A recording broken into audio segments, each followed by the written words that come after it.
Poso maoni wiak, waiwanan kitanan ni mua e yoski piataya posnotaman e yum MITW Podcast. A yospis piataya posnapi notaman e ne hisikimaka e yoso Menominee hakihi.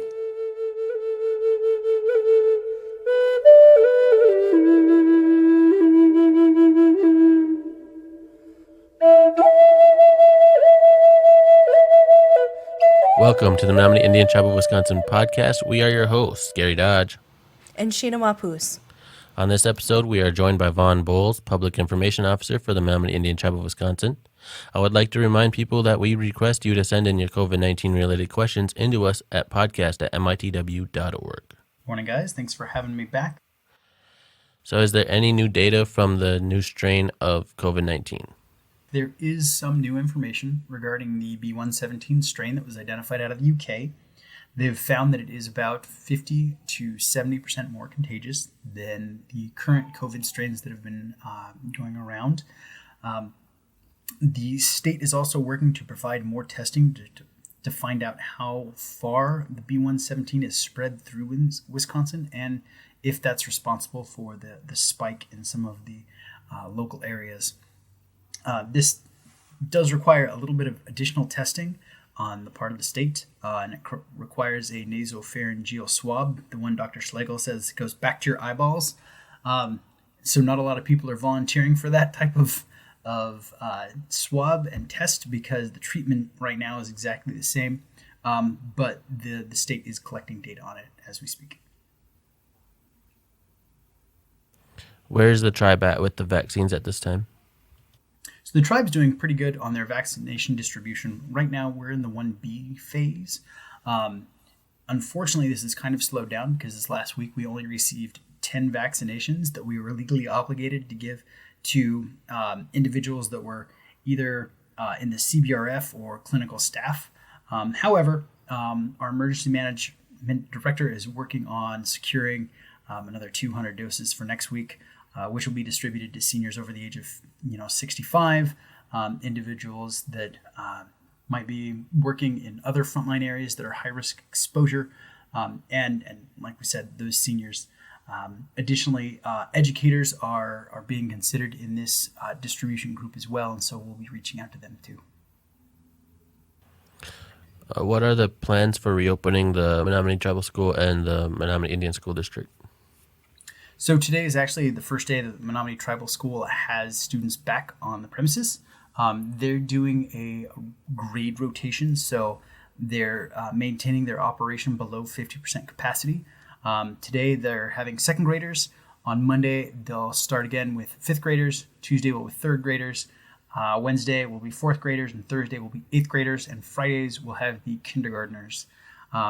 They're also maintaining mask usage, social distancing. They're maintaining 5 or fewer people in each classroom, and they're doing temperature checks upon entry of the building.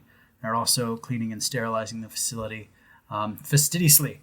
As far as Menominee Indian School District goes, they're going to go back to having in-person classes on February 1st. They're sending out a newsletter this coming week that'll have more details about what parents need to know. We're actually getting a copy of that, and we'll be able to post that in the show notes for you guys. With school going back into session, when will the teachers be getting their vaccines? The when question is the one that I think I get the most. And right now, it's we're not sure yet. The parameters for who's getting it have changed multiple times.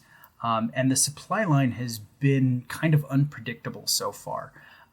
So we're not sure when they're getting it, but we will get it to them as quickly as we can because we know that they, have a very public,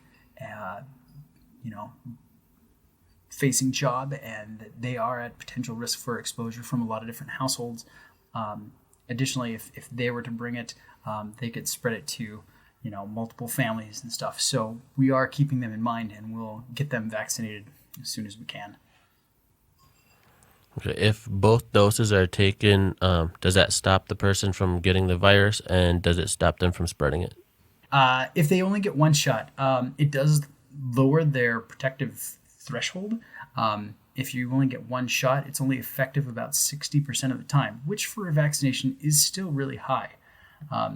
That's why we're recommending that people come back or wait for their second dose as well. That brings their protection rate up to about 95%. So we highly, highly recommend getting both shots. And there is a period of time between the first shot and the second shot that needs to occur. And this allows your body to familiarize itself with the foreign protein particles of what COVID presents with. And it allows your immune system to build up antibodies and response and tolerances to that. And so, you'll get one, wait 3 to 4 weeks, and hopefully be able to get that second shot. Are there travel restrictions different for people who are vaccinated?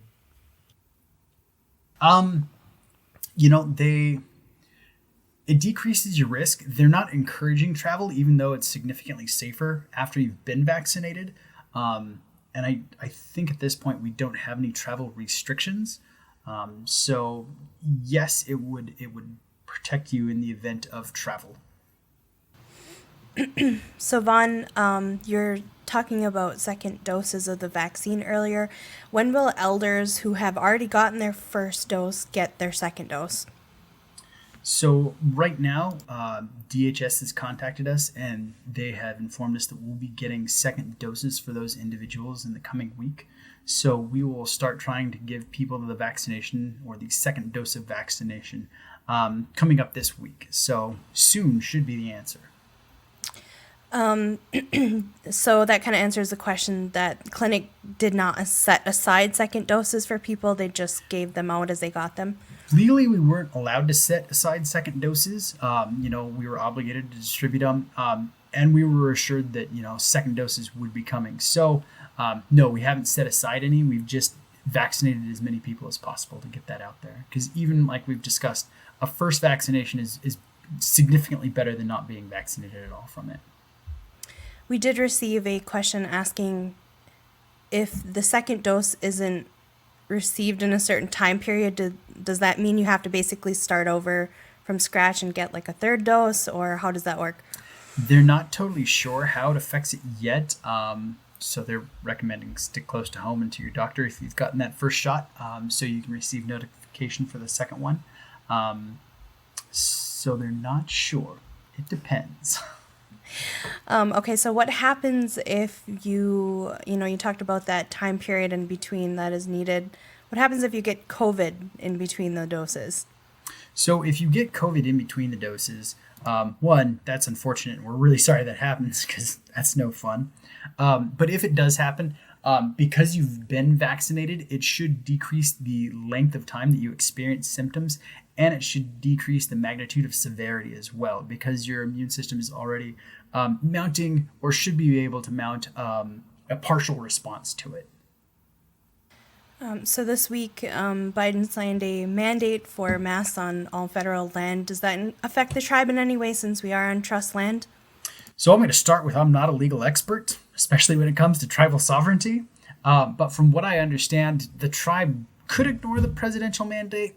That said, we still have our emergency order number 3 in effect, which is a mask mandate for all tribal facilities. So the president's kind of a little late to the game with that mandate, and it's okay because we're already doing it and taking those precautions, or should be.